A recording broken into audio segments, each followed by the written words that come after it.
Hey there, young historians. We got the fife and drum music going on here because we're getting closer and closer to a division in this nation between a North and a South, the Civil War. We got the Civil War music in the background here.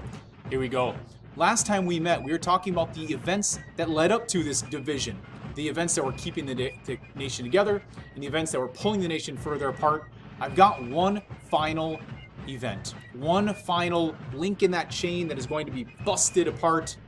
It is the 1860 presidential election. There were four candidates running for president. Abraham Lincoln was one of them. He was the Republican. John C. Breckinridge was a Democrat. We had John Bell and Stephen Douglas also running. Now, I just want to be clear that Republicans and Democrats and constitutional unionists during this time have nothing to do with the current modern Republicans and Democrats. Totally different parties, just the same name. So these were the four candidates running for president. And remember that the people of the country vote in what's called the popular vote. And does it really matter? I mean, we're learning kinda, right? It's the amount of actual votes a candidate gets from real, actual, older than 18 human voters. So, we have the popular vote, but remember, we elect the president with, what is it called? That's right, the electoral vote, right? The electoral college. The votes are counted in the state. The winner of the state gets the electoral votes for that state. Today, current day, 2020, there's 538 electors out there. You need to get 270 electoral votes to win. Is this ringing a bell here? Remember the Electoral College, all those numbers, right? Well, the numbers were a little bit different back in 1860, but either way, there was an election, and Lincoln won only 40% of the popular vote. That's all he got, 40%. And all of his votes were in the North, the blue states up here. And he was not even on the ballot in the 10 southern states. Think about that. Do the Southerners like Abraham Lincoln? No. Lincoln had told them, hey, I've already made it pretty clear that I think slavery is immoral, but he promised he would not touch slavery in the southern states. He wasn't going to end slavery in those states. He was going to make sure that slavery did not extend into the territories.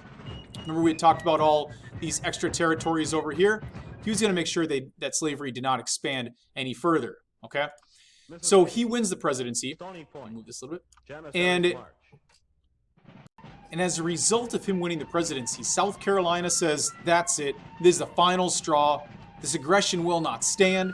And they voted to secede from the Union on December 20th, 1860. The Union is the collection of states, the United States. And South Carolina says, we're out of here. And they and 6 other states decide to form what is called the Confederate States of America, a new nation. So, after those states have seceded, Lincoln is then sworn in as president on March 4th the following year, 1861, and he said secession is unconstitutional. You cannot leave the United States. I plead for you to come back into the Union peacefully. If not, hey, you might have kindled a fire which only a sea of blood can extinguish. All right. So after Lincoln is sworn in, on April 12th, Confederates in the Confederate States of America, they opened fire on Union troops. They attacked the United States of America at Fort Sumter in South Carolina. The Union troops that were inside of that fort, they surrender, and the Civil War has officially begun. Those are the first real attack. That is the first real attack of the Civil War, is the attack on Fort Sumter. All right, we pause for a story time, okay? I want to give you a little analogy here. I told you earlier that your code word is Legos, right? I think Legos are awesome. I heart Legos. Well, I want to tell you a story about Legos. At one time, I was willing to invest hundreds of hours, hundreds of dollars, into building Legos. I was willing to risk stepping on Legos. You know how that feels, barefoot, stepping on Legos. Oof, worst pain there is. And even getting a part-time job to make more money to buy more Legos. Well, fortunately for me, I had a friend who shared my Lego passion. And my friend and I were like, hey, let's put all of our hundreds and thousands of Lego pieces together into one pile. And let's create the most incredible Lego city anyone has ever seen. And so we start building. Then we find out there's something called the Global Lego Competition. I need an echo. The Global Lego Competition! And in this Global Lego Competition, our city is going to have big cities. It's going to have streets, and it's gonna have green things and the Eiffel Tower and the Ferris wheel, a Scaris wheel. See, I'm afraid of Ferris wheels, so I call them Scaris wheels. It's gonna have Big Ben. Oh, it's gonna be amazing. Well, one day my friend and I, we get into a fight, a kerfuffle, a scuffle, and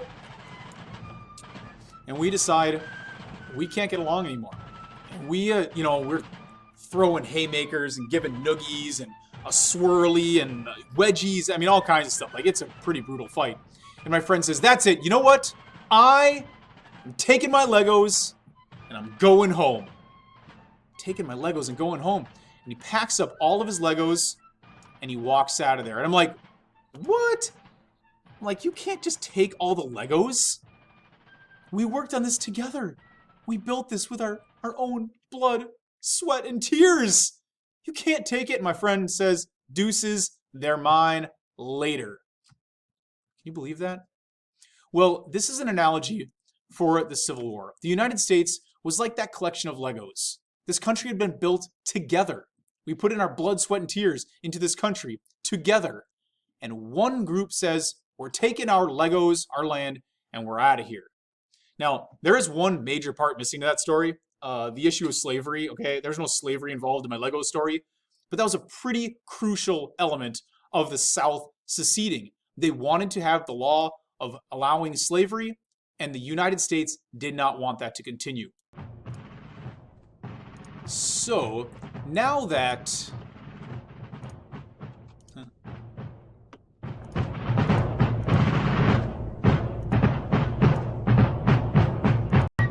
So now that we are at the point of Civil War, I want to just recap real quickly with you the events that held the nation together and the events that pulled the nation further apart. The Missouri Compromise and the Compromise of 1850 and Henry Clay, the Great Compromiser, helped hold the nation together when we had the issue of Missouri and California and that scale of slave states and free states, right? The Lincoln-Douglas debates also helped hold the nation together. Look at all the events that pulled the nation apart. The Fugitive Slave Act, the novel Uncle Tom's Cabin, telling us all about the cruelty and violence of slavery. The Kansas-Nebraska Act, which allowed more slavery. Bleeding Kansas, the first real bloodshed we saw leading up to the Civil War. We saw some violence in Congress. We saw the Dred Scott decision, that awful decision by the Supreme Court that said African Americans are not citizens and never will be. We saw John Brown and his sons raid the federal arsenal and get captured and put to death. And then we saw Abraham Lincoln elected president only by Northerners. And those events pulled the nation apart. And those few events could not hold the nation together. So ultimately, 7 southern states secede. Try saying that 10 times fast. And eventually, a few more join them. And the Civil War begins. All right, so now let's kind of break this down and see who the two sides are. All right, on one side, the American flag here represents the Union, the United States. That is led by the President Abraham Lincoln, recently elected. The capital city of the United States of America, the Union, is Washington, D.C.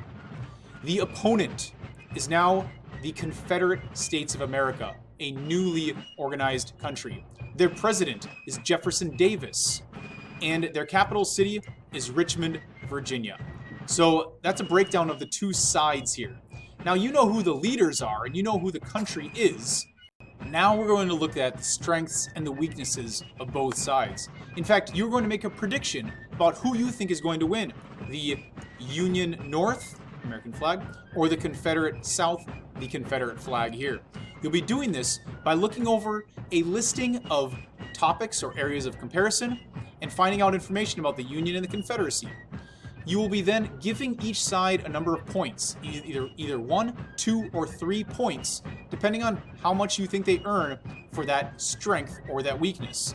So for instance, the first one is population. Do you think that the Union's population is worth a 1, 2, or 3? And the Confederacy's population, is that worth a 1, 2, or a 3? When we're trying to decide who has the best opportunity to win the Civil War. After you've numbered all these out, you're going to add them up. On the bottom, put the total points, and then make your prediction about who you think is going to win the Civil War according to those strengths and weaknesses. One last thing. We're going to be going through the Civil War pretty quickly here. If you're someone who just likes to know more about the Civil War and you just want to do a little bit of, additional reading, I'm going to put the links to the textbook onto each assignment. It's optional if you want to read it. None of them are real long. You can just kind of skim over it if you're interested in knowing more about the Civil War. I'll also be dropping in occasionally some additional resources if you just want to maybe take a few more minutes to watch a video clip or do some additional reading. I'll be adding that stuff in as well, but we have to move through this quickly, so I'm just going to be going with some of the basic ideas, basic activities, and basic topics so we can get through the Civil War in a pretty quick fashion. So just know that the reading that's posted there is just optional if you want to know a little bit more about it. Okay, you know what you need to do now, strengths and weaknesses. Thanks for watching. I'll see you tomorrow. Peace.